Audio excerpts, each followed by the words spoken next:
बिस्मिल्लाहिर्रहमानिर्रहीम। DA maths 113 के lesson number 9 के शॉर्ट क्वेश्चंस हैं।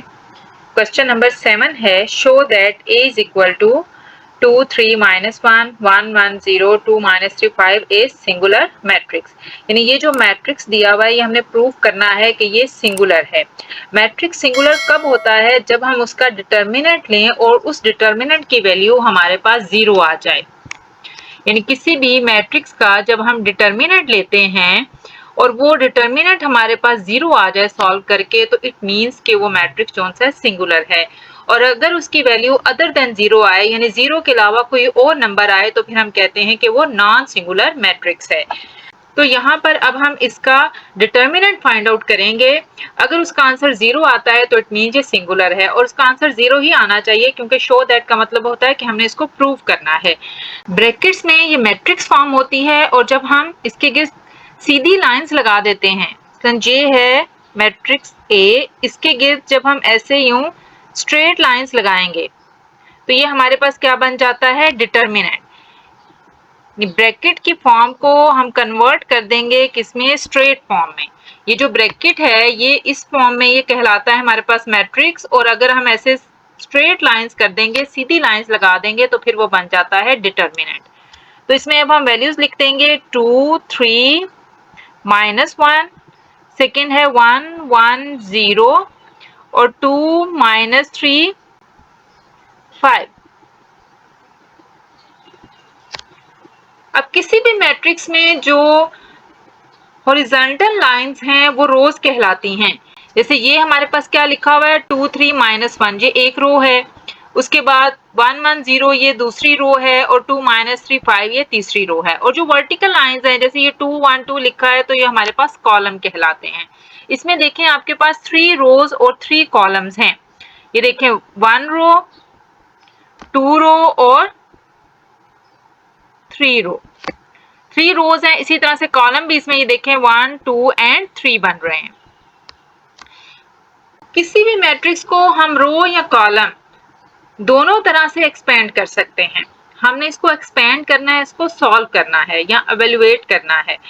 तो क्या है कि हम इसको किसी भी रो या किसी भी कॉलम से एक्सपेंड कर सकते हैं, लेकिन हमारी ज्यादा कोशिश यही होती है कि हम इसको फर्स्ट रो से ही एक्सपेंड करें।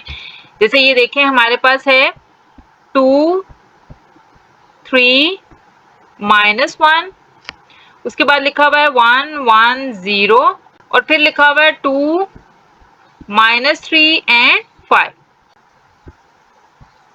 हम इसको इस फर्स्ट रो से एक्सपेंड करेंगे, इस रो से ये।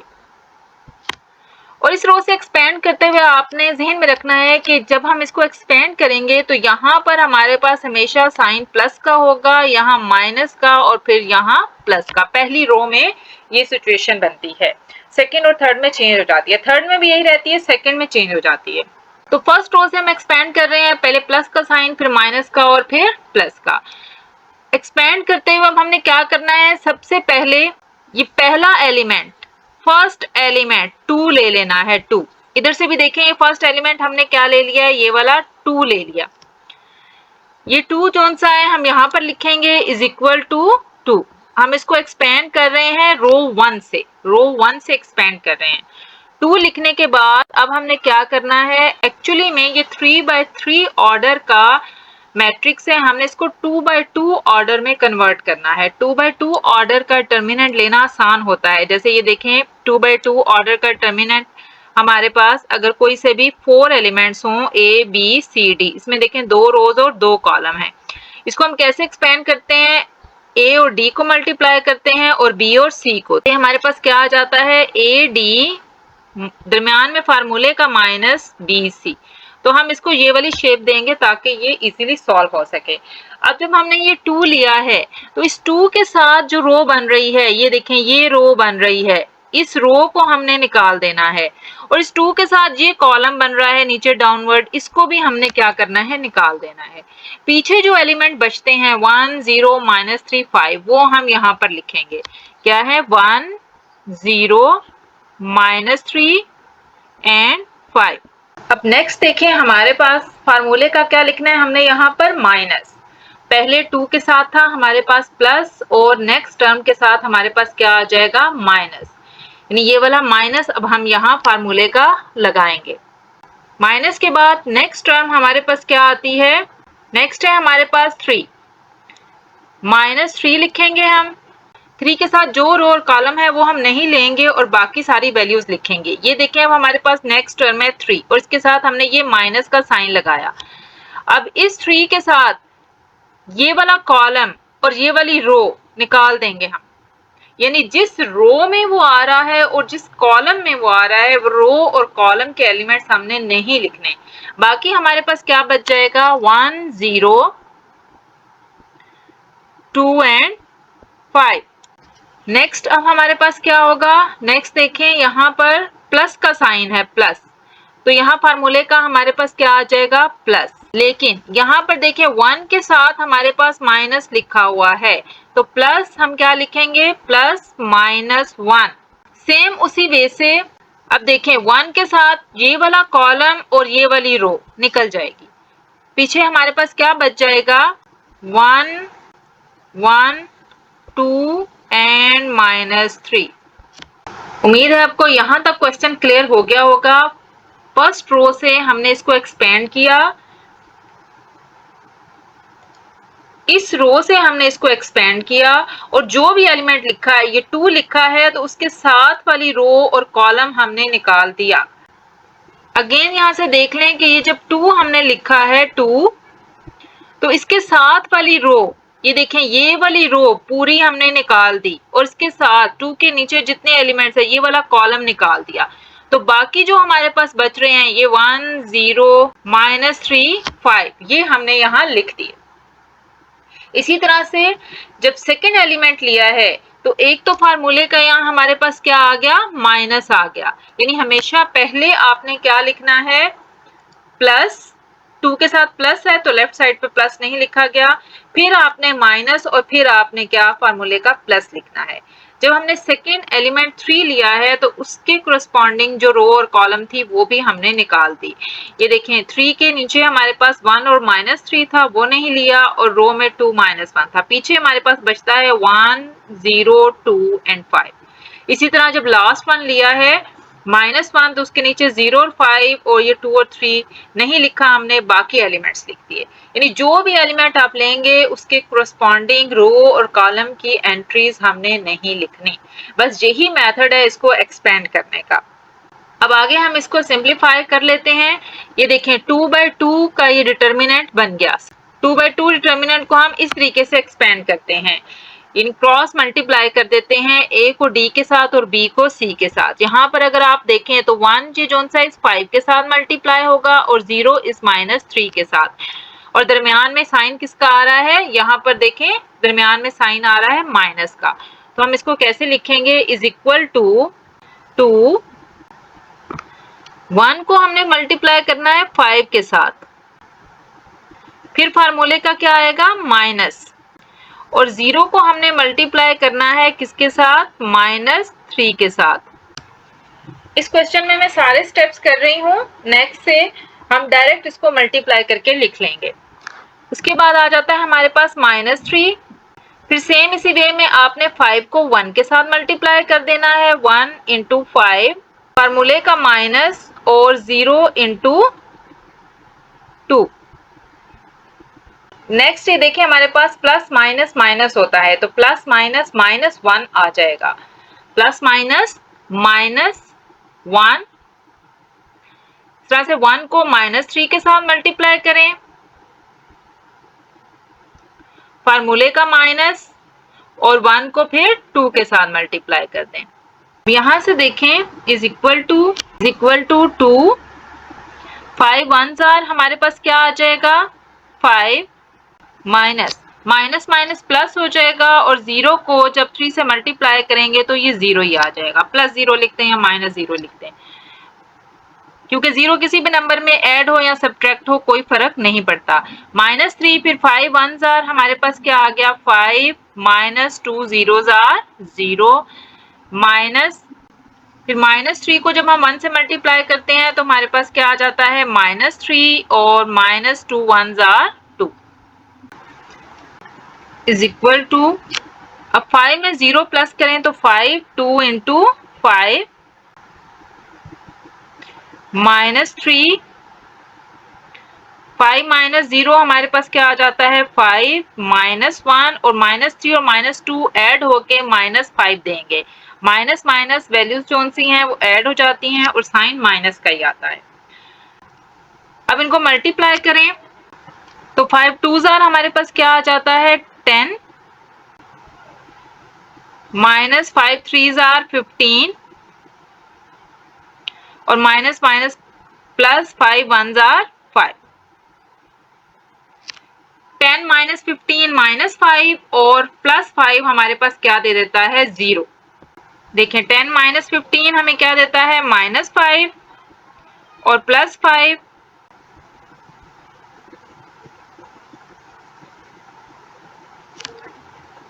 ये इज इक्वल टू हमारे पास क्या आ गया 0। हमने a का डिटर्मिनेंट लिया जो कि हमारे पास क्या आ जाता है 0। और यही हमने प्रूव करना था कि अगर मैट्रिक्स का डिटर्मिनेंट 0 आ जाए तो वो हमारे पास सिंगुलर मैट्रिक्स होता है। तो यहाँ पर हम क्या लिखेंगे कि ये सिंगुलर है। तो ये देखें मैट्रिक्स का डिटर्मिनेंट हमारे पास 0 आ गया, इट मींस क्या है ये सिंगुलर मैट्रिक्स है। यही हमने प्रूव करना था। उसने कहा था शो दैट कि गिवन मैट्रिक्स कौन सा है वो सिंगुलर है। तो आपने ऐसे ही कोई भी आपको मैट्रिक्स दिया जाए उसको एक्सपेंड करें, अगर उसका आंसर 0 आता है तो वो सिंगुलर, और अगर 0 नहीं आता तो फिर वो नॉन सिंगुलर मैट्रिक्स है।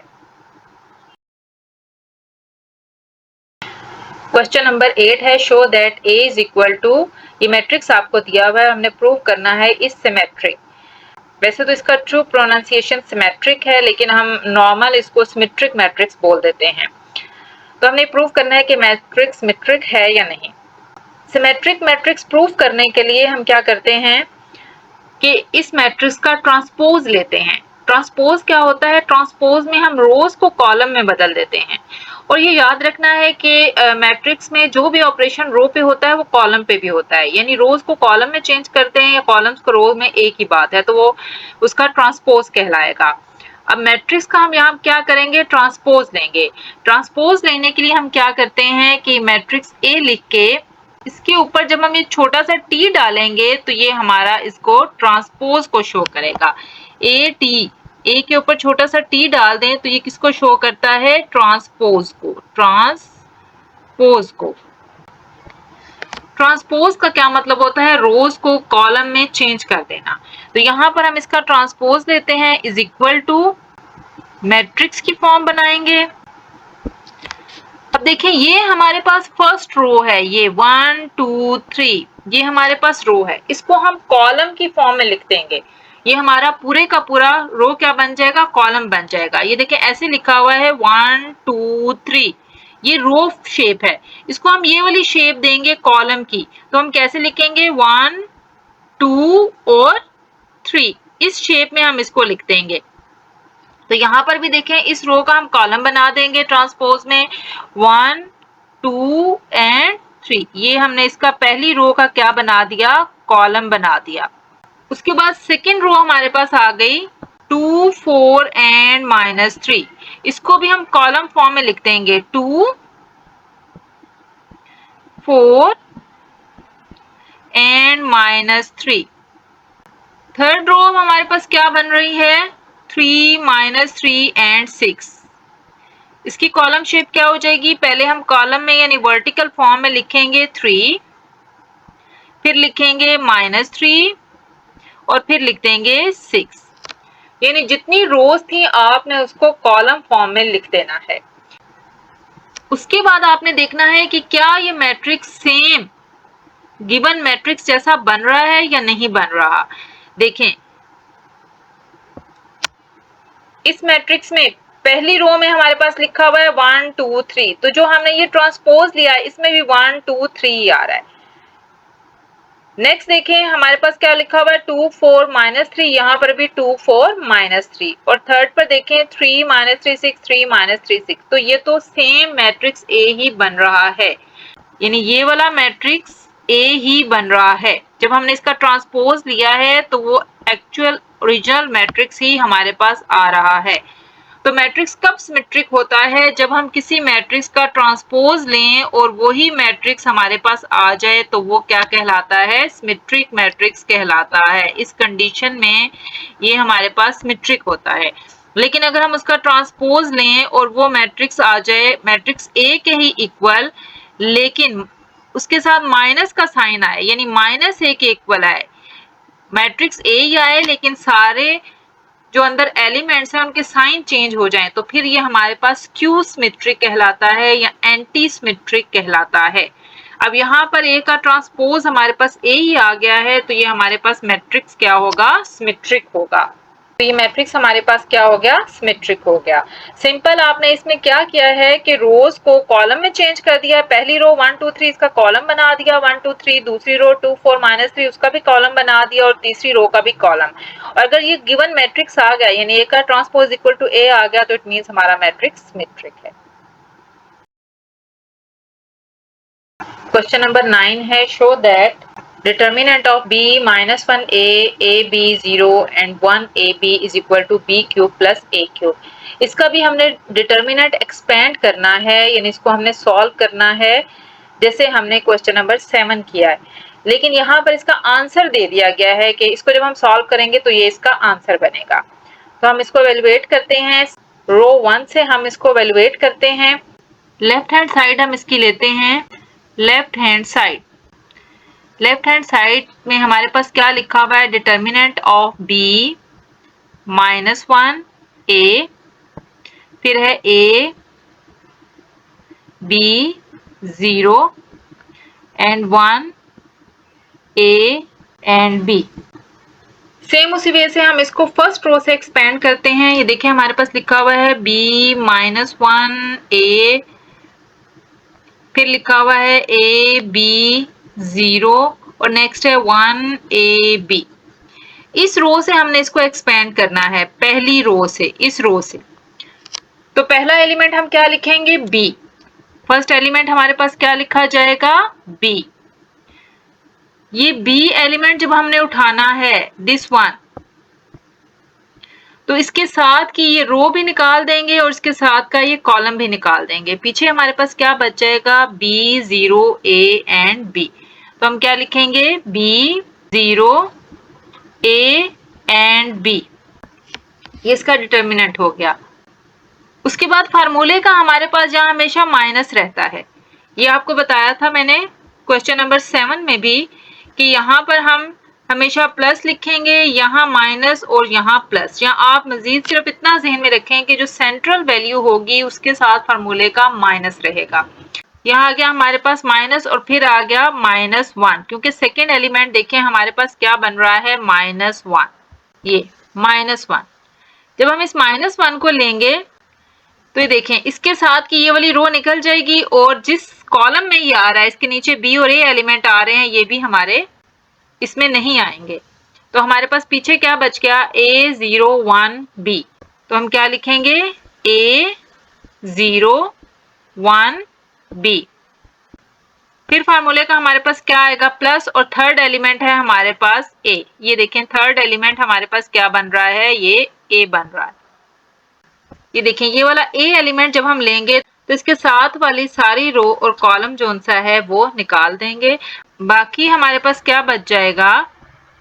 a b 1 and a।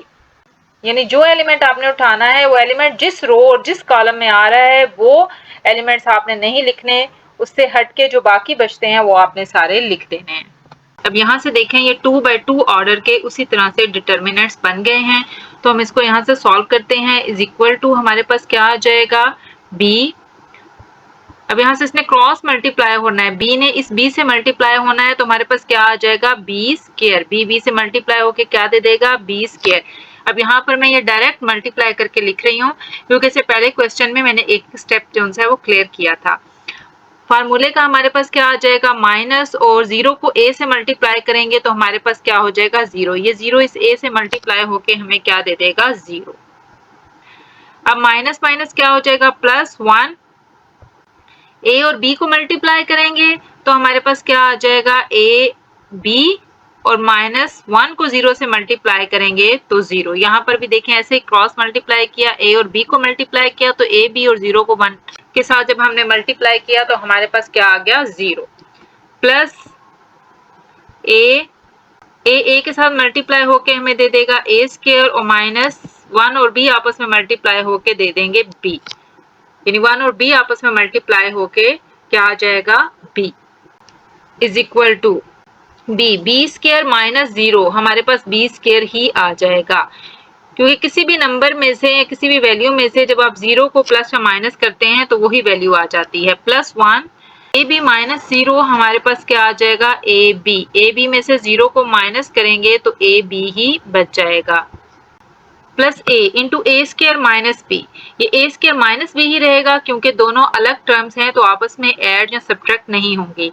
तो बाहर वाला a अंदर वाले a स्क्वायर से मल्टीप्लाई होगा तो हमारे पास क्या बन जाएगा a क्यूब, पावर्स आपस में प्लस हो जाती हैं माइनस, फिर a को b के साथ मल्टीप्लाई करेंगे तो हमारे पास आ जाएगा b को b स्क्वायर से मल्टीप्लाई करेंगे तो हमारे पास क्या आ जाएगा b क्यूब, पावर्स आपस में ऐड हो जाती हैं, b स्क्वायर और b के ऊपर पावर 1 है तो 2 + 1 3 हो गया, प्लस 1 को जब a और b के साथ मल्टीप्लाई करेंगे तो a और b ही आ जाएगा, ab 1 टाइम ab दे देगा, प्लस हमारे पास क्या आ जाता है a क्यूब माइनस ab।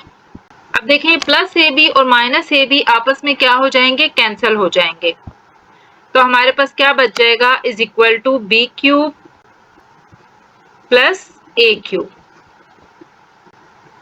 यही हमने आंसर लेके आना था कि इस डिटर्मिनेंट की value b cube plus a cube आती है, तो ये हमारे पास क्या हो गया, प्रूव्ड हो गया।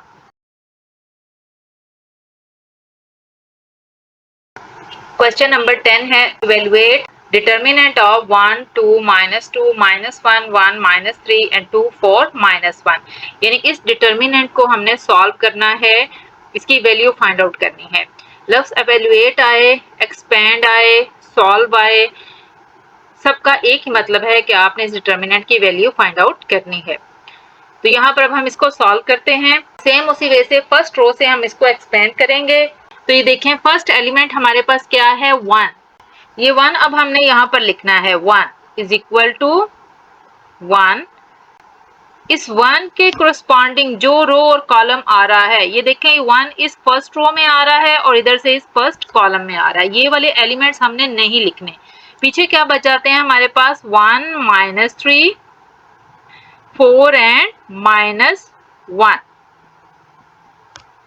फिर फार्मूले का यहाँ पर क्या होगा माइनस, और नेक्स्ट एंट्री हमारे पास क्या होगी, नेक्स्ट एंट्री है हमारे पास 2, ये 2 अब हम यहाँ पर लिखेंगे -2। इसके साथ देखें ये वाली रो और ये वाला कॉलम, ये एलिमेंट्स हमने नहीं लिखने। पीछे क्या आ गया -1 -3 देन 2 और -1, यहाँ पर फार्मूले का प्लस होगा, सेंटर वैल्यू में हमेशा फार्मूले का माइनस रहेगा। नेक्स्ट हमारे पास फार्मूले का प्लस और ये वाला एलिमेंट -2 अब हमने यहाँ लिखना है -2 के कोरस्पॉन्डिंग जो रो और कॉलम में एंट्रीज आ रही हैं वो नहीं लिखेंगे, ये वाली रो और ये वाला कॉलम यहाँ पर नहीं आएगा। पीछे क्या बच गया -1 1 2 एंड 4। अब हमने इसको क्रॉस मल्टीप्लाई कर देना है, ये देखें ये 1 इस -1 के साथ मल्टीप्लाई हो जाएगा और -3 इस 4 के साथ, और दरमियान में फार्मूले का क्या आ जाएगा माइनस। ये आपको पहले मैंने बताया है कि अगर ऐसे 4 एंट्रीज हों A B C D, कोई से भी 4 एलिमेंट्स होंगे तो क्या होगा, ये A और D आपस में मल्टीप्लाई हो जाएंगे, ये दोनों आपस में मल्टीप्लाई हो जाएंगे, फार्मूले का माइनस, और B और C आपस में क्या हो जाएंगे मल्टीप्लाई हो जाएंगे। ये हमारे पास क्या आ जाएगा इज इक्वल टू 1 को -1 से मल्टीप्लाई करेंगे तो -1 आ जाएगा, फार्मूले का यहाँ पर माइनस, और -3 को जब हम 4 से मल्टीप्लाई करते हैं तो 4 3s आर, हमारे पास क्या आ गया -12। इसके बाद नेक्स्ट है हमारे पास -2, इसी तरह से ये -1 और -1 आपस में मल्टीप्लाई हुए तो हमें क्या दे देगा +1, फार्मूले का माइनस और -3 और 2 को मल्टीप्लाई करेंगे तो 3 2s आर -6। अगर ये साइन आपके लिए कोई प्रॉब्लम करते हैं तो आप इसको कैलकुलेटर से भी सॉल्व कर सकते हैं। वैसे तो आपको ज़ाहिर है छोटी क्लासेस से ही बताया जाता है कि कौन सा साइन कैसे मल्टीप्लाई होके क्या देता है, लेकिन अगर आपको फिर भी इशू आ रहा हो तो आप देखें कैलकुलेटर से, अगर आप -3 और 2 इन दोनों को आप मल्टीप्लाई करेंगे, कैलकुलेटर से लिखें -3 मल्टीप्लाइड बाय 2 तो ये आपको -6 ही देगा। नेक्स्ट आ जाएगा प्लस माइनस, हमारे पास क्या आ जाता है -2। इस तरह से 4 को -1 से मल्टीप्लाई करें तो -4 और फार्मूले का -2 1s आर 2। नेक्स्ट ये हमारे पास आ जाएगा is equal to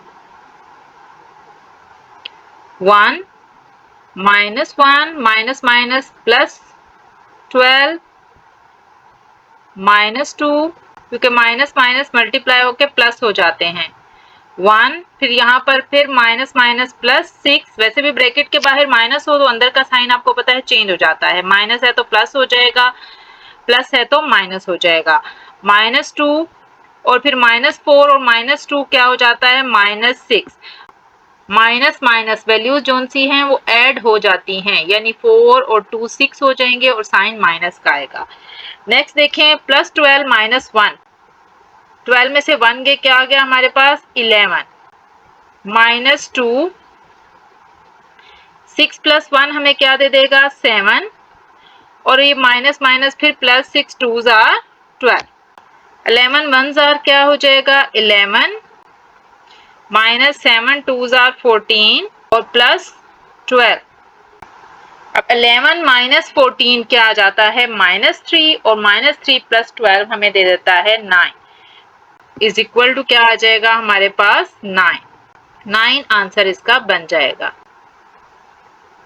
question number 11 है विदाउट एक्सपेंशन शो दैट, कि एक्सपेंड किए बगैर हमने ये प्रूव करना है कि ये जो डिटर्मिनेंट है इसकी वैल्यू हमारे पास किसके इक्वल आती है 0 के। अब विदाउट एक्सपेंशन का क्या मतलब है कि अभी आपने जो पहले क्वेश्चंस किए हैं उसमें हमने डिटर्मिनेंट को एक्सपेंड किया है, फर्स्ट रो के साथ हमने उसको एक्सपेंड किया है। अब हमने इसको यहाँ प्रूव तो करना है, लेकिन वो वाला एक्सपेंशन वाला मेथड अब हमने यहाँ पर यूज नहीं करना। यहाँ पर हम जब भी विदाउट एक्सपेंशन का लफ्ज आएगा तो प्रॉपर्टीज होती हैं डिटर्मिनेंट की, वो प्रॉपर्टीज यहाँ पर यूज करेंगे। इस डिटर्मिनेंट की वैल्यू कब 0 होती है, दो कंडीशंस होती हैं जब डिटर्मिनेंट की वैल्यू 0 होती है। यहाँ तो कोई सी भी 2 रोज इक्वल आ जाएं, जितनी भी रोज डिटर्मिनेंट में दी होती हैं उनमें से अगर कोई सी भी 2 रोज इक्वल आ जाएं, फर्ज करें रो 1 इक्वल आ जाए रो 2 के, या रो 2 इक्वल आ जाए रो 3 के, या रो 1 इक्वल आ जाए रो 3 के, यानी कोई सी भी 2 रो जब इक्वल आ जाएंगी तो हमारे पास क्या होगा, डिटर्मिनेंट पूरे की वैल्यू हमारे पास हो जाएगी 0। उस पूरे डिटर्मिनेंट की वैल्यू हम 0 लिख देंगे। या ऐसा भी हो सकता है कि किसी भी रो या कॉलम में हर एंट्री 0 हो जाए। फर्ज करें इसी डिटर्मिनेंट के पहली रो में हर एंट्री हम कुछ ऐसा करते हैं जिससे वो 0 हो जाए और बाकी सारी एंट्रीज ऐसे ही रहें 4 5 6 7 8 9, तो भी इस डिटर्मिनेंट पूरे की वैल्यू हमारे पास क्या हो जाएगी 0 हो जाएगी। तो इस तरह की अब हम कोई कंडीशन देखते हैं कि या तो कोई सी भी 2 रोज को आइडेंटिकल कर देते हैं या कोई एक रो या कॉलम अगर हमारे पास 0 आ जाए, और मुख्तलिफ रो या कॉलम ऑपरेशन के साथ इसको करते हैं। डिटर्मिनेंट के अंदर कोई सी भी 2 रोज या कॉलम आपस में जमा, माइनस, मल्टीप्लाई, डिवाइड हो सकते हैं। अब यहाँ पर देखें हमने लेफ्ट हैंड साइड इसके लिए, लेफ्ट हैंड साइड में डिटर्मिनेंट है हमारे पास 1 2 3 4 5 6 और 7 8 9। ये हमारे पास फर्स्ट है रो 1, सेकंड है हमारे पास रो 2 और थर्ड है हमारे पास रो 3। रो 2 को अब मैं रो 1 में से अगर माइनस करूं इज इक्वल टू, यहाँ देखें क्या प्रोसेस करने लगे हैं R2 माइनस R1, रो 2 को रो 1 में से माइनस करने लगे हैं। ये है हमारे पास रो 2, ये 4 5 6, इसको R1 इस रो में से हमने माइनस करना है, यानी जो हमारे पास 4 है इसमें से हम माइनस करेंगे 1, 5 में से माइनस करेंगे 2, 6 में से माइनस करेंगे 3। पहली रो अब हमने ऐसे ही लिख देनी है 1 2 3, देखिए 4 में से अब आप 1 को माइनस करें, इस 4 में से जब हम इस 1 को माइनस करेंगे तो 4 माइनस 1 हमारे पास क्या आ जाता है 3। अगेन देखें इस 5 में से अब हम इस 2 को माइनस करते हैं तो हमारे पास 5 माइनस 2 भी क्या आ गया 3। फिर 6 में से इस 3 को माइनस करें तो 6 माइनस 3 भी हमारे पास क्या आ गया 3। अगेन देख लें R2 में से R1 को माइनस किया, मैं यहाँ पर अलग से लिख के दिखा देती हूँ 1 2 3 और R2 है हमारे पास 4 5 6। ये देखिए इस 4 में से 1 को माइनस किया तो हमारे पास क्या आ गया 3, 5 में से 2 माइनस किया तो 3, 6 में से 3 माइनस किया तो 3। ये इसका क्या है हमारे पास आंसर आ गया जो हमने यहाँ पर लिख दिया। नेक्स्ट अब हम क्या करेंगे R3 में से R2 को माइनस करते हैं, R3 माइनस R2 यानी ये 7 8 9 में से ये ऊपर वाली रो 4 5 6 हम माइनस करते हैं। तो ये देखें 7 माइनस 4, इस 7 में से इस 4 को माइनस करें, 7 माइनस 4 क्या आ जाता है 3, 8 माइनस 5 भी 3 और 9 माइनस 6 भी 3। रो 2 को रो 1 में से माइनस किया और रो 3 को रो 2 में से माइनस किया। देखिए माइनस करने के बाद अगर आप नोट करें तो ये R2 और R3 सेम एक जैसी आ गई हैं। इस रो को देखें ये R2 रो है और इस रो को देखें R3 रो है, दोनों रो जो सी हैं सेम हो गई हैं, सेम एलिमेंट हो गए हैं। तो हमने कहा था कि कोई से भी 2 रोज अगर आइडेंटिकल ना सेम हो जाएं तो पूरे डिटर्मिनेंट की वैल्यू 0 हो जाती है। तो यहाँ पर अब हमारे पास क्या आ गया है, since R2 is equal to किसके इक्वल आ गया है R3 के इक्वल, तो ये पूरे डिटर्मिनेंट की वैल्यू हमारे पास क्या आ गई 0। हम इस पूरे डिटर्मिनेंट को क्या लिख सकते हैं इज इक्वल टू 0। तो ये पूरे डिटर्मिनेंट की वैल्यू हमारे पास क्या आ गई 0 और यही हमने प्रूव करना था कि इस डिटर्मिनेंट की वैल्यू हमारे पास क्या आ जाती है 0 आ जाती है। तो ये यहाँ से हमारे पास क्या हो गया प्रूव्ड हो गया। अगेन देख लें कि हमने रो 2 में से इस रो 2 में से 4 5 6 में से ये 1 2 3 माइनस किया तो ये देखें 3 3 3 आ गया और फिर R3 में से 7 8 और 9 में से ये 4 5 और 6 माइनस किया तो भी ये 3 3 और 3 आ गया, यानी ये वाली रो पूरी और ये वाली रो इक्वल हो गई, R2 इक्वल होगी R3 के, तो पूरे डिटर्मिनेंट की वैल्यू 0 हो गई और ये हमारे पास यहाँ से प्रूव हो गया। क्वेश्चन नंबर 12 है find x and y if, इसमें से हमने x और y की वैल्यू फाइंड आउट करनी है अगर ये दोनों मैट्रिसेस, ये जो ब्रैकेट फॉर्म है ये मैट्रिक्स की फॉर्म है, ये दोनों मैट्रिसेस वो कह रहा है इक्वल हैं, ये बराबर का साइन है, इन बराबर है इक्वल हैं, तो हमने यहाँ पर x और y फाइंड आउट करना है। जब दो मैट्रिसेस इक्वल होते हैं तो उनकी कोरस्पॉन्डिंग एंट्रीज इक्वल हो जाती हैं, यानी ये जो फर्स्ट एलिमेंट 2 लिखा हुआ है ये x + 3 के इक्वल हो जाएगा, ये 1 1 के इक्वल, -3 -3 के इक्वल और 2 इज 3y - 4 के इक्वल। तो इनको इक्वल रख के अब हम यहाँ से x और y की वैल्यूज फाइंड आउट कर लेंगे। ये देखें ये दोनों मैट्रिसेस इक्वल हैं तो ये हमें क्या बताते हैं कि जो फर्स्ट एंट्री है यहाँ पर ये 2, ये इस x + 3 एंट्री के इक्वल है, तो हम इसको कैसे लिखेंगे 2 = x + 3। सेकेंड पे ये देखिए हमारे पास ये 1 इस 1 के इक्वल है, अगर हम 1 को 1 के इक्वल रखें तो कोई इक्वेशन नहीं बनती, हमें इससे कुछ भी हासिल नहीं होता। तो अगर हम इसको ना भी लिखें तो इससे कोई फर्क नहीं पड़ता क्योंकि हमें x और y चाहिए। इस तरह से अगर हम -3 को -3 के इक्वल लिखते हैं, मतलब ये मैं लिख दूं 1 = 1 -3 = -3, तो इससे हमें क्या हासिल होगा कुछ भी नहीं। तो ये दो इक्वेशन जो सी हैं हम वो यहाँ पर नहीं लिखेंगे, यहाँ पर हमने नंबर को नंबर के इक्वल नहीं रखना क्योंकि हमें तो x और y चाहिए। तो ये थर्ड वन वैल्यू अब हम ले लेते हैं कि 2 जो सा इक्वल है 3y - 4 के। तो सेकेंड इक्वेशन हमारे पास क्या बन जाएगी, सेकेंड आ जाएगी हमारे पास 2 = 3y - 4। अब यहाँ से देखें ये x के साथ +3, इसको जब हम दूसरी तरफ ले जाएंगे तो ये क्या हो जाएगा -3, 2 - 3 = x। तो 2 में से जब 3 को माइनस करेंगे यानी 2 - 3 प्लस माइनस रकमें माइनस हो जाती हैं और साइन बड़ी वैल्यू का, तो ये हमारे पास क्या आ जाएगा -1। इसको हम यूं लिख सकते हैं यानी x = क्या आ गया है हमारे पास -1। आप स्टार्ट से ही इस इक्वेशन को ऐसे लिख सकते हैं कि x plus 3 is equal to 2।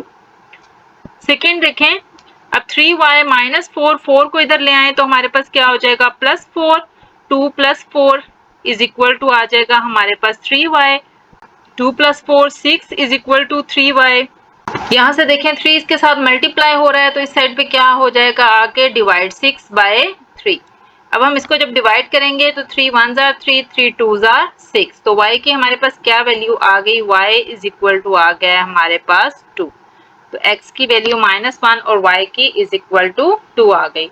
आप इसको यहाँ से स्टार्ट में ही ऐसे लिख सकते हैं, ये देखें मैंने यहाँ पर लिखा है 2 is equal to x plus 3। आप x प्लस 3 को स्टार्ट में ही लेफ्ट साइड पे लिख के सॉल्व कर सकते हैं, उससे कोई फर्क नहीं पड़ता। मसलन आप इन इक्वेशंस को ऐसे इक्वेट कर सकते हैं कि आप डायरेक्ट लिख सकते हैं x plus 3 is equal to 2 और दूसरी इक्वेशन लिख सकते हैं 3y minus 4 is equal to 2। इससे आपको आसानी रहेगी। क्वेश्चन नंबर 13 है फाइंड x एंड y। यहाँ पर भी आपको दो मैट्रिसेस दिए गए हैं और वो दोनों क्या हैं, इक्वल हैं, और आपने यहाँ पर x और y की वैल्यूज फाइंड आउट करनी है। सेम क्वेश्चन नंबर 12 की तरह से हम यहाँ पर इन एंट्रीज को एक दूसरे के इक्वल रखेंगे, यानी ये पहला एलिमेंट फर्स्ट एलिमेंट इस फर्स्ट के इक्वल होगा, बराबर होगा, दूसरा दूसरे के, थर्ड वन के और फोर्थ वन के, और इससे हम x और y की वैल्यूज फाइंड आउट कर लेंगे। हमारे पास दो इक्वेशंस आ जाएंगी।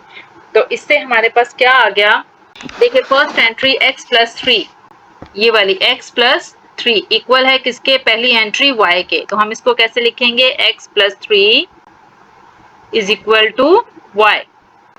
और दूसरी इक्वेशन हमारे पास क्या बनेगी, 3y minus 4 is equal to 2x। यहाँ पर क्या आ जाएगा 3y minus 4 is equal to 2x। अब इन दोनों इक्वेशंस को हम मुख्तलिफ वे से सॉल्व कर सकते हैं। एक की वैल्यू उठा के दूसरे में भी लगा सकते हैं, दोनों इक्वेशंस को हम इक्वेट भी कर सकते हैं। आसान यही है कि हम यहाँ से एक वैल्यू उठा के दूसरे में पुट कर दें। यहाँ पर देखिए हमारे पास क्या लिखा हुआ है y is equal to x plus 3। यहाँ से हम y की वैल्यू इसमें पुट कर सकते हैं, या चाहे तो आप यहाँ से x की वैल्यू भी पुट कर सकते हैं। देखें अगर मैं यहाँ से x की वैल्यू निकालूं तो x मेरे पास क्या आ जाएगा, x इज इक्वल टू बन जाएगा y माइनस 3। ये x की वैल्यू भी मैं इस इक्वेशन में लगा के पहले y निकाल सकती हूँ और फिर x निकाल सकती हूँ। पहले हम x की वैल्यू ही इसमें पुट कर लेते हैं। इसको नंबर 1 का नाम देते हैं, इसको नंबर 2 का। तो ये जो x की वैल्यू है वो हम यहाँ 2 में पुट करते हैं, 3y minus 4 is equal to 2 और x की जगह लिख देते हैं y माइनस 3। इसको सॉल्व करते हैं, 3y minus 4 is equal to 2 multiply हो जाएगा तो 2y माइनस 6। 2y को हम इधर ले आए तो माइनस 2y हो जाएगा, और ये जो माइनस 4 है इसको हम डायरेक्ट दूसरी तरफ ले जाते हैं, इज इक्वल टू क्या आ जाएगा, -6 अपनी जगह पर ही रहेगा और -4 उधर जाके क्या हो जाएगा +4। 2y को हम इक्वालिटी के दूसरी तरफ लेके आए हैं लेफ्ट साइड पर, और -4 को राइट साइड पे ले गए हैं। अब 3y माइनस 2y हमारे पास क्या बन जाएगा y, और -6 + 4 हमारे पास क्या आ जाएगा -2। इसको अब हम इस इक्वेशन में पुट करते हैं, x is equal to y की जगह पुट कर देते हैं -2 और -3, तो x हमारे पास क्या आ गया -5। यहाँ पर आप लिख सकते हैं putting the value of y या यूजिंग वैल्यू ऑफ y। चलें यहाँ मैं लिख देती हूँ using value of y। y की वैल्यू हमने यहाँ पर यूज की है। x की वैल्यू आ गई हमारे पास -5 और y की वैल्यू आ गई हमारे पास -2।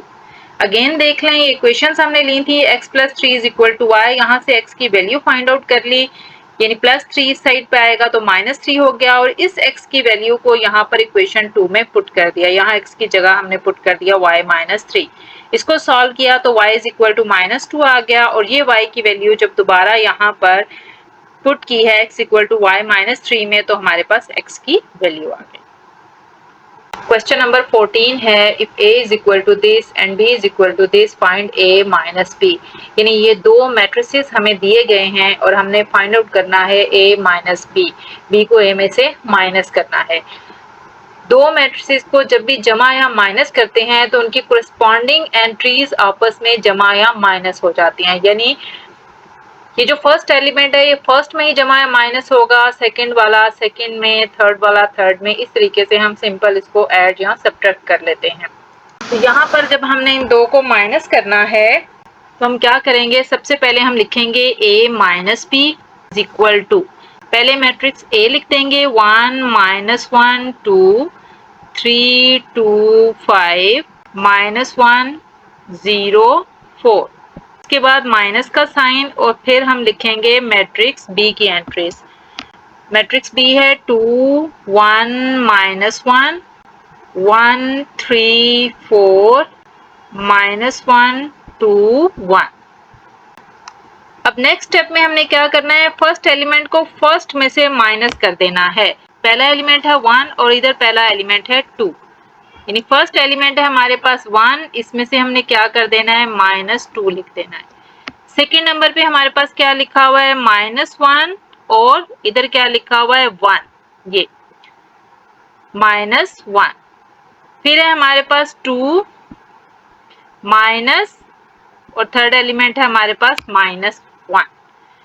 ये देखें फर्स्ट एलिमेंट था हमारे पास 1, इसमें से हमने इस 2 को माइनस कर दिया। फिर सेकंड नंबर पे है हमारे पास -1 और इधर भी 1, तो -1 लिख दिया। फिर है थर्ड 2 और माइनस, इसका साइन जो सा इसके साथ आएगा 2 माइनस, ये वाला माइनस हम बीच में लिख रहे हैं 1, फिर माइनस, फिर 2, उसके बाद -1 फिर 2 माइनस और ये -1। उसके बाद अब हम सेकेंड रो पे आ जाते हैं। यहाँ पर हमारे पास क्या लिखा हुआ है 3, ये देखें दिस 3, फिर यहाँ माइनस और ये 1, तो हम इसको कैसे लिखेंगे 3 -1। सेकेंड है अब हमारे पास 2 -3 और फिर है हमारे पास 5 -4। नेक्स्ट क्या आ गया हमारे पास, ये देखें यहाँ पर है -1, फिर ये माइनस और उसके बाद ये -1, तो हम इसको कैसे लिखेंगे -1 थर्ड रो में -1, देन हमारे पास 0 -2 और फिर है 4 -1। प्लस के क्वेश्चन हो या माइनस के, आपने सेम इसी वे से सॉल्व कर देना है। नेक्स्ट अब हमारे पास क्या आ जाएगा इज इक्वल टू 1 -2, हमारे पास क्या आ जाएगा -1 और माइनस वैल्यूज ऐड हो जाती हैं, रकमें प्लस हो जाती हैं, ये हमें क्या दे देगा -2, फिर 2, ये माइनस और ये माइनस क्या हो जाएंगे प्लस, हमारे पास क्या लिखा हुआ है 2 माइनस -1, ये क्या हो जाएगा 2 + 1 यानी 3 आ जाएगा हमारे पास। तो यहाँ पर अब हमारे पास थर्ड एंट्री क्या आ गई 3। फिर देखें 3 -1 हमारे पास क्या आ गया 2, फिर 2 -3 -1, 5 -4 1, फिर -1 और माइनस +1 हो जाएंगे, ये हमारे पास क्या हो जाएगा 0। सेम इसी वे से ये देखें क्या लिखा हुआ है -1 -1, ये माइनस और ये माइनस +1 हो जाएंगे, -1 +1 और दोनों क्या हो जाएंगे कट के हमारे पास क्या हो जाएगा 0। फिर 0 -2 क्या आ जाएगा -2 और 4 -1 क्या आ जाता है 3, तो ये हमारे पास इसका क्या हो जाएगा आंसर हो जाएगा। सिंपल आपने कोरस्पॉन्डिंग एंट्रीज को एक दूसरे में से माइनस कर देना। यहाँ पर अब हमने क्या करना है, हर एंट्री में से उसकी कोरस्पॉन्डिंग एंट्री जो सी है वो माइनस कर देनी है। पहले नंबर पे 1 है और इधर 2, तो 1 में से 2 को माइनस कर देना है। फिर पहली रो में दूसरा एलिमेंट है -1 और इधर 1, इन दोनों को माइनस कर देना है। फिर ये देखें थर्ड एलिमेंट है 2 और -1, इनको माइनस कर देना है। यानी हर एलिमेंट के साथ उसका कोरस्पॉन्डिंग एलिमेंट माइनस कर देंगे। ये देखें दूसरी रो का पहला एलिमेंट है 3 और इधर क्या है 1, इनको माइनस कर दिया। फिर सेकंड देखें 2 और इधर क्या है 3, इनको कर दिया। फिर 5 -4, इसी तरह से बाकी एंट्रीज करके ये हमारे पास इसका क्या है आंसर आ जाएगा। क्वेश्चन नंबर 15 है फाइंड इनवर्स इफ। ये आपको मैट्रिक्स दिया गया है जिसकी एंट्रीज हैं 2 1 6 3। इसका हमने इनवर्स फाइंड आउट करना है। इनवर्स फाइंड आउट करने के लिए सबसे पहले हम इसका डिटर्मिनेंट फाइंड आउट करते हैं। अगर वो डिटर्मिनेंट सिंगुलर 0 आ जाए तो फिर इनवर्स एग्जिस्ट नहीं करता, और अगर नॉन सिंगुलर आए तो फिर उसका इनवर्स एग्जिस्ट करता है। सबसे पहले तो हम देखेंगे कि इसका डिटर्मिनेंट क्या आता है। लेट हम इसको सपोज करते हैं कि ये a के इक्वल है। नाम दे देते हैं इसको कि let a is equal to 2 1 6 3। अब हमने क्या करना है, इसका डिटर्मिनेंट फाइंड आउट करना है। डिटर्मिनेंट के लिए मैट्रिक्स को स्ट्रेट लाइंस में कन्वर्ट कर देते हैं, सीधी लाइंस लगा देते हैं। 2 1 6 3 2 by 2 का डिटर्मिनेंट आपको लेना आता है। यहाँ पर हम इन एंट्रीज को क्रॉस मल्टीप्लाई करेंगे, 2 को इस 3 के साथ मल्टीप्लाई करेंगे, 2 into 3, और फार्मूले का सेंटर में क्या आ जाएगा माइनस, और फिर इस 1 को इस 6 के साथ हम मल्टीप्लाई कर देंगे, 1 into 6। तो हमारे पास क्या आ गया, 2 3s are 6 minus 6 1s are 6, 6 minus 6 क्या आ गया 0। ये हमारे पास सिंगुलर मैट्रिक्स आ गया। जब मैट्रिक्स सिंगुलर आ जाता है तो उसका इनवर्स एग्जिस्ट नहीं करता। तो इसका अब इनवर्स एग्जिस्ट नहीं करता तो हम यहाँ क्या लिखेंगे, इनवर्स डज नॉट एग्जिस्ट। इसका इनवर्स एग्जिस्ट नहीं करता। अगर यहाँ पर कोई और वैल्यू आती तो फिर हम इसको आगे सॉल्व करते। तो यहाँ तक ये क्वेश्चन जो है वो कंप्लीट हो गया है। बस आपने इसके यहाँ एंड पे लिख देना है कि इसका इनवर्स एग्जिस्ट नहीं करता। क्वेश्चन नंबर 22 है what are the minor and cofactor of 3 in matrix. ये जो मैट्रिक्स दिया हुआ है इसमें हमने बताना है कि इसके माइनर और कोफैक्टर क्या हैं, और किसके, सिर्फ 3 के। अब यहाँ पर माइनर कैसे हम लेते हैं, माइनर लेने का ये तरीका होता है कि जो आपके पास नंबर है 3, अब हमने 3 का माइनर लेना है, ये 3 नंबर, दिस वन। इस 3 के साथ ही हम रो और कॉलम को निकाल देंगे और बाकी डिटर्मिनेंट को एक्सपेंड करेंगे तो वो हमारे पास माइनर होगा। और याद रखना है कि इसमें 3 हमने नहीं लिखना। जब हम मैट्रिक्स का डिटर्मिनेंट एक्सपेंड करते हैं तो ये नंबर साथ लिखते हैं, माइनर या कोफैक्टर में ये नहीं लिखते।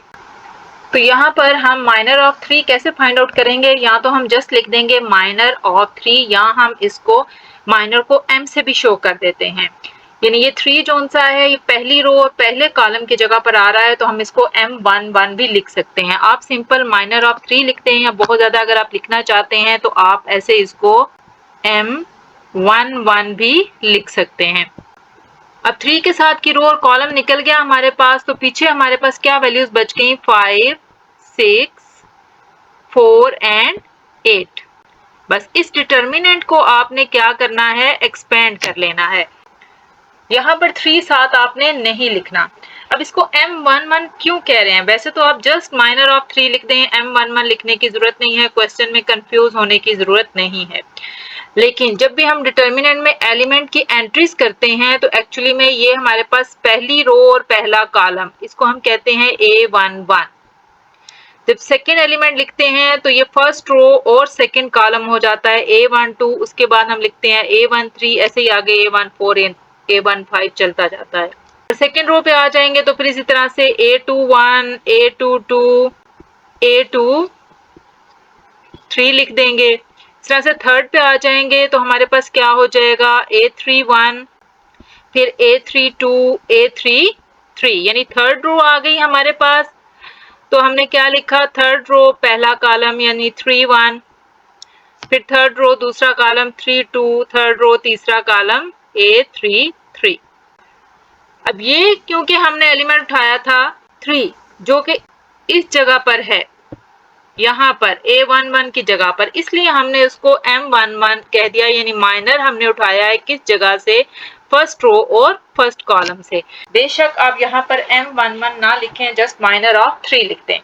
तो माइनर ऑफ 3 ये आ गया। हमने इसको क्या करना है, सॉल्व कर लेना है। 8 को 5 के साथ मल्टीप्लाई करेंगे, यहाँ से आपको पता है कि क्रॉस मल्टीप्लाई हमने करना होता है, 5 और 8 को और 4 और 6 को। तो हमारे पास क्या आ जाएगा, 5 into 8 और माइनस 4 into 6। फार्मूले का हमेशा दरमियान में क्या आता है, माइनस आ जाता है। 5 को 8 से मल्टीप्लाई करें तो हमारे पास क्या आ गया 40 और 6 को 4 से मल्टीप्लाई करें तो ये हमारे पास क्या आ जाता है 24 और 40 में से 24 को माइनस करें तो हमारे पास क्या आ जाता है 16। तो ये माइनर हमारे पास क्या आ गया 16। आप आसानी के लिए बेशक या तो m1 लिखते हैं माइनर ऑफ 3, बेशक ये आप ना लिखें, डायरेक्ट आप इसको माइनर ऑफ 3 लिख के सॉल्व कर लें। उसके बाद नेक्स्ट है हमारे पास कोफैक्टर। अब कोफैक्टर ऑफ 3 जो हमने निकालना है तो इसके लिए क्या करते हैं कि हम सिर्फ साइन जोन सा है वो देखते हैं कि इस प्लेस पे साइन क्या आएगा। कोफैक्टर निकालने का फार्मूला ये होता है, कोफैक्टर को अगर हम शो करें Cij से तो कोफैक्टर होता है हमारे पास -1 की पावर i प्लस जे और Mij, यानी सिर्फ -1 की पावर i प्लस जे इसमें एक्स्ट्रा लिखा जाता है, बाकी साथ उसके माइनर लिख दिया जाता है। अब देखें 3 किस प्लेस पर आ रहा है, यहाँ पर इस जगह पर 1 1, तो यहाँ पर अब हमने क्या लिखना है इज इक्वल टू -1 की पावर 1 प्लस 1 और साथ Mij यानी M11 और M11 यहाँ पर ये देखें हम यहाँ पर फाइंड आउट कर चुके हैं। M11 हमारे पास क्या आया था 16, तो ये हम यहाँ पर M11 लिख देंगे। अब -1 की पावर जो 1 प्लस 1 है ये हमारा साइन शो करता है कि ये प्लस साइन होगा या माइनस, क्योंकि -1 की पावर 1 प्लस 1 2 हो जाएगा और जब इवन पावर हो तो ये प्लस होके ही बाहर आ जाता है। -1 की पावर 2 साथ आ गया हमारे 16 और -1 का स्क्वायर क्या होगा 1 होके ही बाहर आएगा। तो 16 को जब हम 1 से मल्टीप्लाई करेंगे तो हमारे पास आंसर 16 ही बन जाता है। ये देखिए -1 का स्क्वायर इज इक्वल टू +1 ही होके बाहर आएगा। इसके साथ साथ आप ये भी जहन में रख सकते हैं कि जो फर्स्ट प्लेस है यहाँ पर आपको साइन शो किए थे कि यहाँ पर साइन हमेशा प्लस का रहेगा, यहाँ माइनस का, यहाँ प्लस का।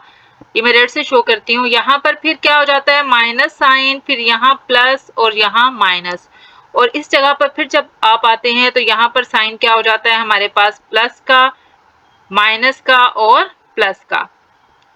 ये तरतीब बनती है। यहाँ पर अलग से मैं फिर मेंशन करती हूँ plus minus plus, minus plus minus और प्लस माइनस प्लस।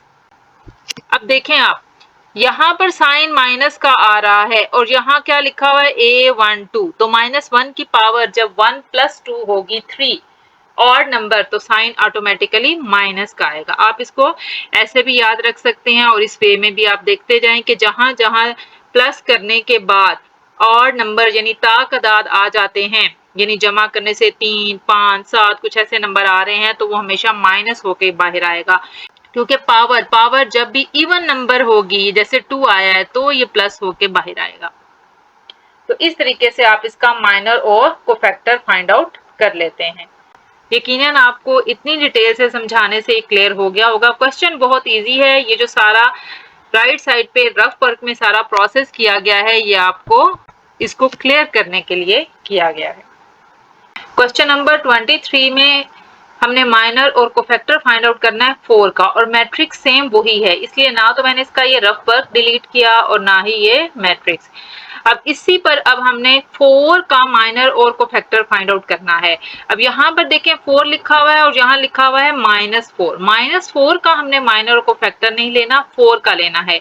तो 4 यहाँ पर नंबर बनता है, यानी ये 4 आपके पास नंबर बन रहा है। अगर इधर प्लेस देखें तो ये A32 इसकी प्लेस बनती है, ये यानी आपने M32 फाइंड आउट करना है और देखने से पता चल रहा है। देखें ये जो A32 है इसकी पावर 3 + 2 5 आएगी तो कोफैक्टर में माइनस का साइन आएगा। ये देखें कोफैक्टर में माइनस का साइन आएगा। ये प्लेस और ये प्लेस जो सी है वो सेम है। तो अब हमने 4 का माइनर निकालना है, तो इसके लिए देखें ये कॉलम निकल गया और ये रो निकल गई। पीछे हमारे पास क्या बच जाएगा 3 -4 2 और 6। बहुत से स्टूडेंट यहाँ पर ये एलिमेंट 4 लिख देते हैं जिससे क्वेश्चन रॉन्ग हो जाता है। आपने जिसका माइनर या कोफैक्टर लेना है वो नंबर नहीं लिखना, उस रो और कॉलम को सिर्फ डिलीट करके बाकी वैल्यूज लिखनी है।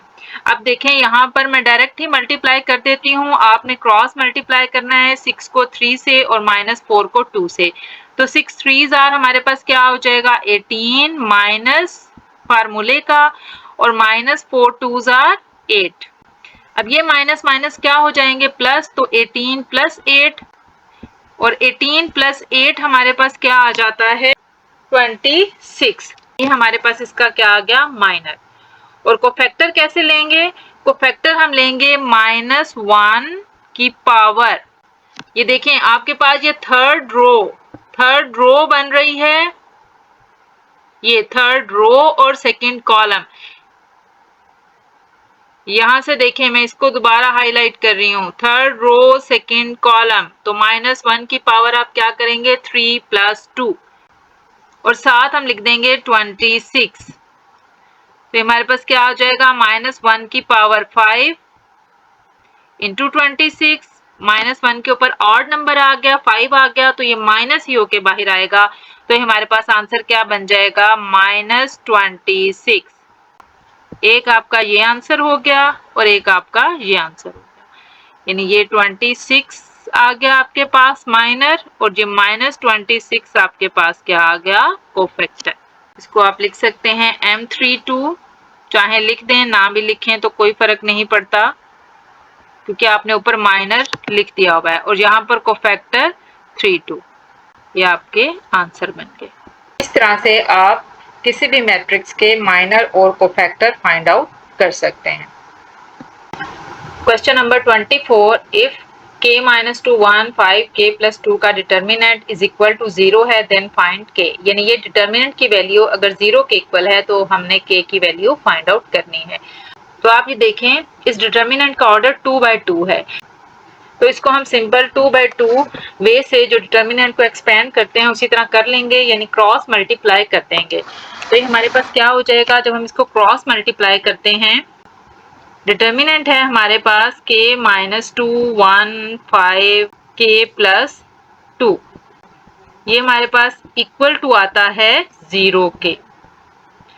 यहाँ से अब हम इसको क्रॉस मल्टीप्लाई करते हैं, ये k - 2 इस k + 2 से मल्टीप्लाई हो जाएगा और ये जो 1 है ये 5 से, और दरमियान में हमारे पास साइन माइनस का आ जाएगा k - 2 into k + 2 minus 1 into 5 is equal to 0।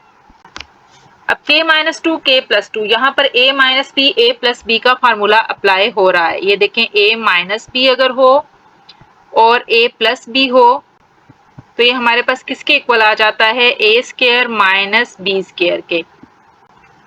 तो देखिए a की जगह k लिखा हुआ है और b की जगह हमारे पास क्या लिखा हुआ है 2। इसी तरह यहाँ पर भी a की जगह k और b की जगह क्या लिखा हुआ है 2। तो ये हमारे पास क्या बन जाएगा k² - 2 का स्क्वायर। ये हमारे पास बन जाएगा k² - 2 स्क्वायर और -5 1s are 5 is equal to 0। अब k का स्क्वायर ओपन करेंगे तो k² ही आ जाएगा, -2 स्क्वायर 4 आ जाएगा, -5 यानी 2 को 2 टाइम्स मल्टीप्लाई करें तो 2 2s आर 4 आ जाता है इज इक्वल टू 0। -4 और -5 ऐड होके हमें क्या दे देते हैं 9। k² माइनस हमारे पास क्या बन जाएगा 9 इज इक्वल टू 0।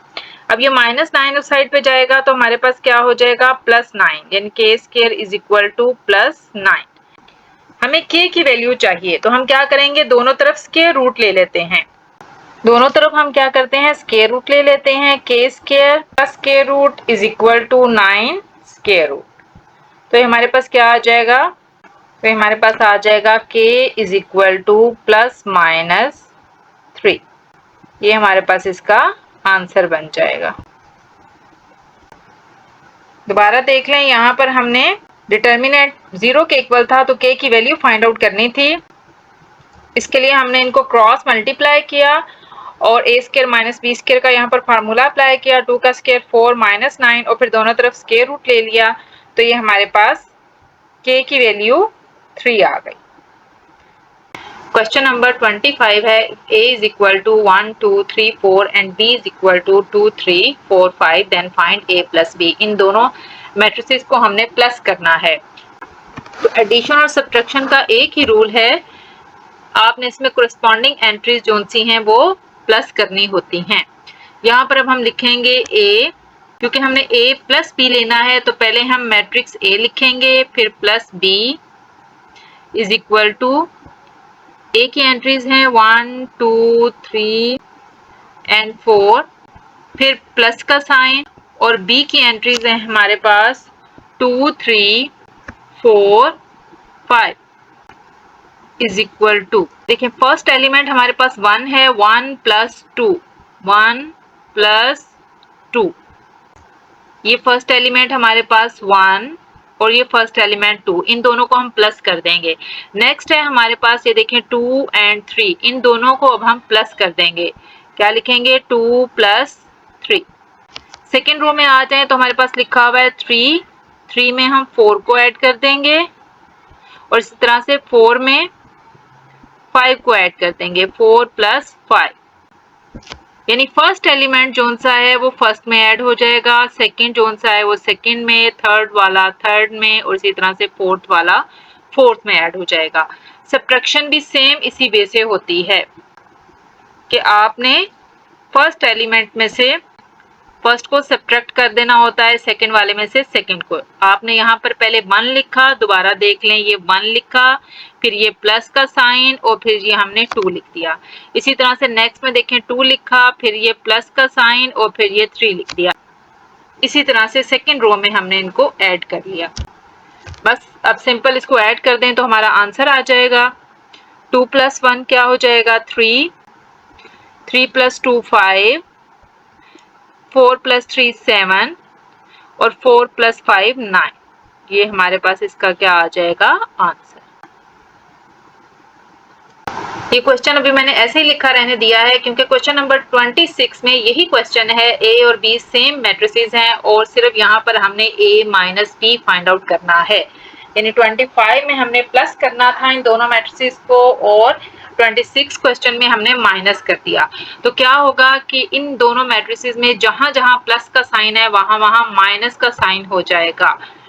ये देखें यहाँ पर हमने प्लस लगाया है तो हमें यहाँ पर क्या चाहिए माइनस, यहाँ पर हमें चाहिए माइनस का साइन। इसी तरह से इन दोनों मैट्रिसेस में भी हमें माइनस चाहिए, दोनों को अब हमने क्या करना है माइनस करना है।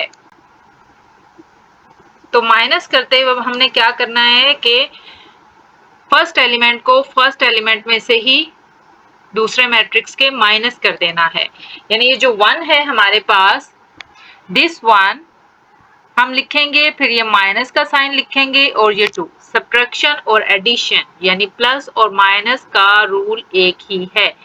तो यहाँ पर क्या होगा, हम क्या लिखेंगे 1 माइनस 2, नेक्स्ट एलिमेंट 2 माइनस 3, फिर क्या आ रहा है हमारे पास 3 माइनस 4 और 4 माइनस 5। ये देखिए नेक्स्ट एलिमेंट हमारे पास है 2, फिर यहाँ माइनस का साइन और फिर 3। तो इसलिए मैंने इस क्वेश्चन को रिमूव नहीं किया कि आपको यहीं से क्लियर हो जाए कि एडिशन और सब्ट्रैक्शन का एक जैसा ही मेथड होता है, सिर्फ वहां प्लस का साइन आता है और यहाँ माइनस का साइन आ जाता है। अब देखें यहाँ पर 1 माइनस 2, प्लस माइनस रकमे माइनस और साइन बड़ी वैल्यू का, बड़ी 2 है तो यहाँ पर क्या आ जाएगा माइनस 1। इस तरह से 2 माइनस 3 क्या आ जाएगा हमारे पास माइनस 1, 3 माइनस 4 भी यानी 4 में से 3 के 1 और साइन बड़ी वैल्यू का बड़ी 4 है तो यहाँ भी क्या हो जाएगा माइनस 1 और 4 माइनस 5 भी माइनस 1। तो इसका आंसर हमारे पास क्या बन गया minus 1 minus 1 minus 1 and minus 1। Question number 27 है, if a is equal to this, b is equal to this, then find a, b। 25, 26 और 27 क्वेश्चन में a और b मैट्रिसेस सेम हैं। 25 में आपने इनको प्लस करना था, फिर 26 में माइनस, और अब देखें a b दरमियान में कोई साइन नहीं, तो इट मींस अब हमने इनको मल्टीप्लाई करना है। तो यहाँ से आपको ये तीनों मेथड क्लियर हो जाते हैं, एडिशन, सब्ट्रैक्शन और मल्टीप्लिकेशन। एडिशन और सब्ट्रैक्शन यानी प्लस और माइनस मैट्रिसेस को आप सेम तरीके से करते हैं, यानी हर एंट्री को दूसरी एंट्री में से उसकी कोरस्पॉन्डिंग एंट्री में से यानी जो बिल्कुल उसके सामने आ रही होती है उसमें से आप उसको प्लस या माइनस कर देते हैं। जैसे ये आपके पास 1 है तो इसकी जगह पर दूसरे मैट्रिक्स में 2 लिखा हुआ है तो इन दोनों को प्लस या माइनस करेंगे। सेकंड नंबर पे देखें 2 लिखा हुआ है और उधर भी सेकंड पे 3, इन दोनों को प्लस या माइनस जो भी करना है आप करेंगे। फिर इस तरह से देखें, सेकेंड रो में पहले नंबर पर 3 है और इधर 4, इन दोनों को सॉल्व करना है और उसके बाद ये 4 और 5 को। लेकिन मल्टीप्लिकेशन थोड़ी सी डिफरेंट होती है। मल्टीप्लिकेशन में देखें, यहाँ मैंने लिखा है A B is equal to, ये मैट्रिक्स ए पहले लिखा है और फिर मैट्रिक्स बी लिखा है, और दरमियान में देखें मैंने कोई साइन यूज नहीं किया, ना प्लस का, ना माइनस का, ना मल्टीप्लिकेशन का। जब बीच में कोई साइन नहीं होता तो इट मीन्स ये दोनों मैट्रिक्सेस मल्टीप्लाई हो रहे होते हैं। अब मल्टीप्लिकेशन कैसे करनी है, ये देखें, ये आपकी है फर्स्ट रो और ये हमारे पास है फर्स्ट कॉलम। इन दोनों को अब हम मल्टीप्लाई करेंगे। मल्टीप्लिकेशन एडिशन और सब्ट्रैक्शन से डिफरेंट होती है। ये देखिए, फर्स्ट रो का पहला एलिमेंट 1 है, 1 को हमने मल्टीप्लाई कर देना है किसके साथ, 2 के साथ। दरमियान में हमेशा प्लस का साइन रहेगा और नेक्स्ट वैल्यू क्या है, 2 को हमने मल्टीप्लाई कर देना है 4 के साथ। पहले इस 1 को हमने मल्टीप्लाई किया 2 के साथ, फिर प्लस का साइन, और उसके बाद हमने इस 2 को मल्टीप्लाई किया है इस 4 के साथ। First row first column complete हो गया। नेक्स्ट अब हमने क्या करना है, नेक्स्ट फर्स्ट रो ही रहेगी लेकिन हमारे पास कॉलम जोन सा है वो ये सेकंड हो जाएगा, सेकंड 1। हम क्या करेंगे, यहाँ पर अब गैप देंगे क्योंकि अब ये हमारा नेक्स्ट एलिमेंट होगा। तो 1 मल्टीप्लाई करेंगे हम 3 के साथ, 1 को मल्टीप्लाई किया हमने इस 3 के साथ, और उसके बाद प्लस का साइन, और नेक्स्ट 2 को हमने मल्टीप्लाई कर दिया है 5 के साथ। अगेन देख लें, हमने फर्स्ट रो ली, फर्स्ट कॉलम लिया। तो देखें, ये फर्स्ट रो थी 1 2 और ये फर्स्ट कॉलम था 2 4। 1 को इस 2 के साथ हमने मल्टीप्लाई किया, ये 1 मल्टीप्लाइड बाय 2, फिर प्लस का साइन, फार्मूले का हमेशा यहाँ प्लस रहेगा। फिर इस 2 को मल्टीप्लाई कर दिया है हमने 4 के साथ। अब नेक्स्ट स्टेप पे आ जाएं, फर्स्ट रो ही रहेगी और सेकंड कॉलम आ गया। तो यहाँ पर इस 1 को इस 3 के साथ हमने मल्टीप्लाई किया, फिर प्लस 2 को इस 5 के साथ मल्टीप्लाई कर दिया। सेम यही प्रोसीजर अब हम नेक्स्ट रो पे करेंगे। नेक्स्ट रो है हमारे पास 3 4, फर्स्ट कॉलम है हमारे पास 2 4। अब इसको हम मल्टीप्लाई करते हैं तो 3 मल्टीप्लाई हो जाएगा हमारे पास 2 के साथ, फिर प्लस का साइन, और 4 मल्टीप्लाई हो जाएगा हमारे पास 4 के साथ। इसी तरह से अब ये सेकेंड रो ही रहेगी और सेकेंड कॉलम हो जाएगा। Second row 3 multiplied by 3 plus 4 multiplied by 5, यानी first row first column, first row second column, फिर second row first column, second row second column. यकीनन ये आपको ये सारे स्टेप्स क्लियर हो गए होंगे। मल्टीप्लिकेशन डिफरेंट है एडिशन और सब्ट्रैक्शन से। बस यहाँ पर ये स्टेप करने के बाद अब हमने इनको सिंपल मल्टीप्लाई करके प्लस कर लेना है। इज इक्वल टू देखें हमारे पास क्या आ जाएगा, 2 1s are 2 plus 4 2s are 8, फिर 3 1s are 3 plus 5 2s are 10, फिर 3 2s are 6 plus 4 4s are 16, 3 3s are 9 और प्लस 5 4s are 20। मजीद हम इसका आंसर यहाँ लिख देते हैं। 8 प्लस 2 हमारे पास क्या हो जाएगा, इज इक्वल टू 10। 10 प्लस 3 हमारे पास आ जाएगा 13। 16 प्लस 6 22 और 20 प्लस 9 हमारे पास आ जाता है 29। ये हमारे पास इसका क्या बन गया, आंसर बन गया। Question number 28, if determinant of 2 3 4 के इज सिंगुलर देन फाइंड के। सिंगुलर का मतलब है कि इसका डिटर्मिनेंट 0 के इक्वल है, तो इसको हम 0 के इक्वल रख के सॉल्व कर लेंगे, बिल्कुल ऐसे ही जैसे हमने क्वेश्चन नंबर 24 सॉल्व किया था। तो सिंगुलर का क्या मतलब है, सॉल्यूशन में हमारे पास क्या आ जाएगा, डिटर्मिनेंट ऑफ 2 3 4 एंड के, इसका डिटर्मिनेंट किसके इक्वल है, 0। सिंगुलर का यही मतलब होता है कि मैट्रिक्स का डिटर्मिनेंट 0 के इक्वल है। अब यहाँ से हम इसको क्रॉस मल्टीप्लाई कर लेते हैं, जैसे 2 by 2 ऑर्डर का डिटर्मिनेंट सॉल्व किया जाता है, यानी 2 इंटू के हमारे पास क्या आ जाएगा, 2k माइनस 4 को 3 से मल्टीप्लाई करें तो 4 3s are 12 is equal to 0। अब यहाँ से 12 जो सा है वो दूसरी साइड पे चला जाएगा, तो -12 है तो क्या हो जाएगा +12। 12 + 0 12 ही होता है। 2 इससे मल्टीप्लाई हो रहा है तो दूसरी तरफ जाके क्या हो गया डिवाइड, 12 को 2 पे डिवाइड कर दें तो ये हमारे पास कट के क्या दे देगा 2 1s are 2, 2 6 are 12। k की वैल्यू हमारे पास क्या आ गई 6। तो अगर मैट्रिक्स सिंगुलर हो तो k की वैल्यू हमारे पास इससे क्या आ जाती है 6 आ जाती है। क्वेश्चन नंबर 29 है find a inverse if a is equal to 5 3 1 1। इसका हमने इनवर्स फाइंड आउट करना है तो सबसे पहले इनवर्स के लिए हम इसका डिटर्मिनेंट फाइंड आउट करते हैं। अगर वो नॉन सिंगुलर आया तो इनवर्स पॉसिबल है, अगर सिंगुलर आ जाए तो इनवर्स पॉसिबल नहीं होता। ए डिटर्मिनेंट के लिए हम यहाँ पर स्ट्रेट लाइंस लगाएंगे इज इक्वल टू, यहाँ पर भी स्ट्रेट लाइंस, तो हमारे पास क्या आ जाता है 5 3 1 1। अब इसी तरह से हम इसको क्रॉस मल्टीप्लाई करेंगे, ये 5 इस 1 से मल्टीप्लाई होगा तो 5 1s are 5 और -3 इस 1 से मल्टीप्लाई होगा -3 1s are 3। तो ये हमारे पास क्या आ गया 2। क्योंकि डिटर्मिनेंट हमारे पास 2 आ गया है नॉन सिंगुलर, तो हम इसका इनवर्स फाइंड आउट कर सकते हैं। इनवर्स का फार्मूला हमारे पास होता है A inverse is equal to adjoint A over A का डिटर्मिनेंट। इसका अब हमने एडजॉइंट निकालना है, adjoint of A। Adjoint of A कैसे होता है, ये जो आपके एलिमेंट्स है ये 5 1 दिस 1, ये 5 और 1, इनकी हम जगह चेंज कर देते हैं, यानी 1 5 की जगह चला जाएगा और 5 1 की जगह, यहाँ 1 और यहाँ 5। और ये जो बाकी एलिमेंट्स बचते हैं हमारे पास दिस 1, ये 1 और 3, इसके हम क्या करेंगे साइन चेंज कर देंगे, यानी 3 अपनी जगह पर ही रहेगा, 1 भी अपनी जगह पर ही रहेगा, यहाँ साइन प्लस है तो माइनस, जहाँ भी प्लस है तो माइनस कर देंगे। तो ये हमारे पास क्या हो गया एडजॉइंट। अब फार्मूला क्या होता है A inverse is equal to adjoint A over A का डिटर्मिनेंट। अब यहाँ पर हम वैल्यूज पुट करते हैं तो A inverse is equal to adjoint है हमारे पास 1 -3 -1 5 और डिटर्मिनेंट हमारे पास क्या आ गया 2।